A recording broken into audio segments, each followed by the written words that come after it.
Друзья, сегодня находимся еще на одном объекте переделки после горя мастеров.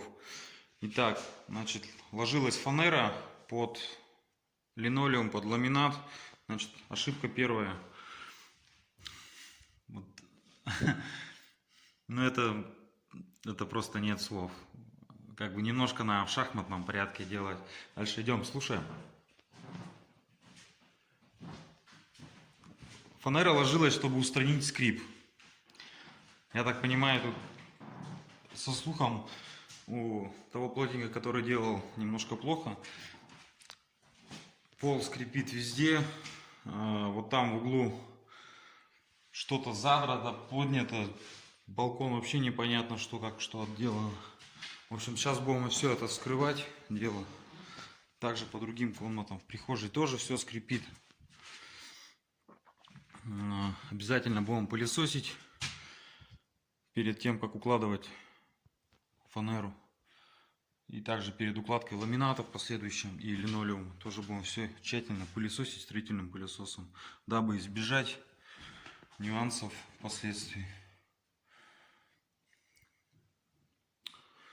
Фанера где-то вплотную сделана к стене, где-то с зазором под 2-3 сантиметра.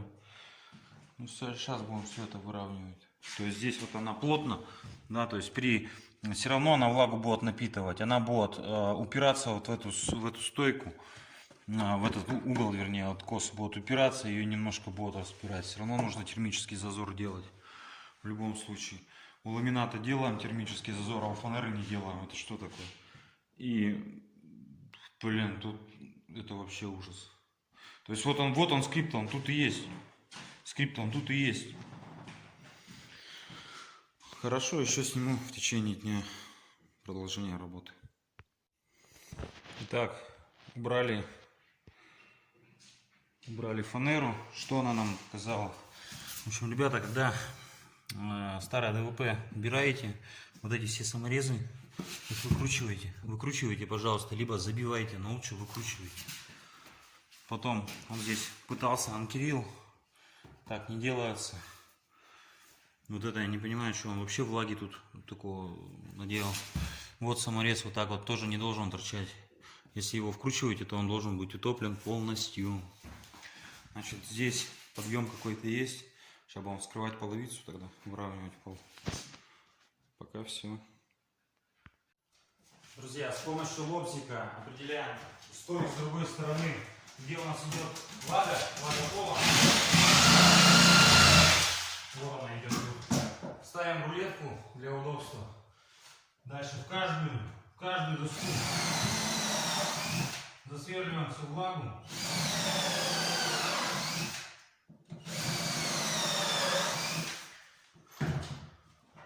И на саморез 70-ку. Каждую доску прикручиваем. Так, забудем спицу. Ну и параллельно проходим, смотрим, где что торчит, где что отходит. Слушаем, как гуляет пол. Он гулять не должен вообще. После того, как мы это все сделаем.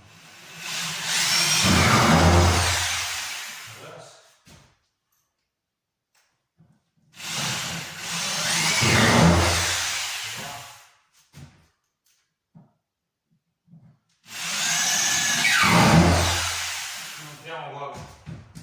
Все, нигде ничего не ходит.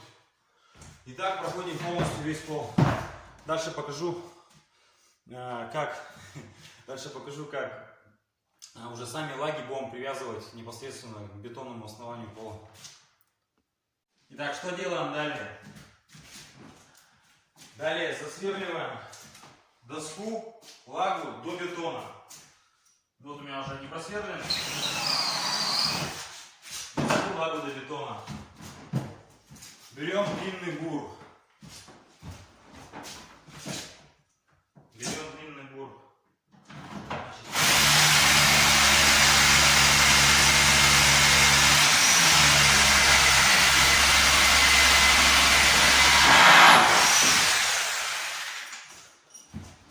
Дальше длинный бур меняем на переходник со звездочкой. И вот такие анкера, значит, не анкера, саморезы по бетону. Их используют те, кто окна ставят, окна клеят. И значит, с помощью перфоратора туда его вгоняем по самое не хочу.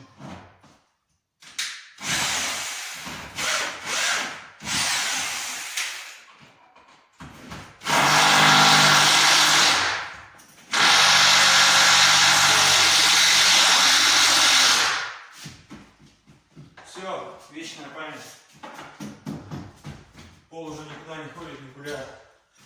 Именно такой вот способ является более-менее нормальным, чтобы пол, да, долго, да, оно затратно и по финансовому, потому что саморезы стоят довольно-таки дорого, саморезы обычные стоят тоже дорого.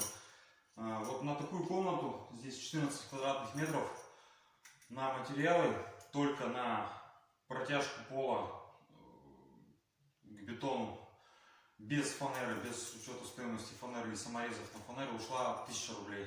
Ну, много или мало это, считать вам. Как делать, я показал. Всем всего доброго, отличного настроения. Чуть попозднее скину коротенькое видео, как уже полностью комната будет вся закрыта фанерой, подготовлена под ламинат. Ну вот, друзья, трудовые будни завершены. Объект завершен, вернее, этап объекта завершен. Именно выравнивание полов под последующую укладку ламината. Ламинат будем укладывать уже через 2 дня, когда его привезут. Всем всего доброго, отличного настроения. Пока.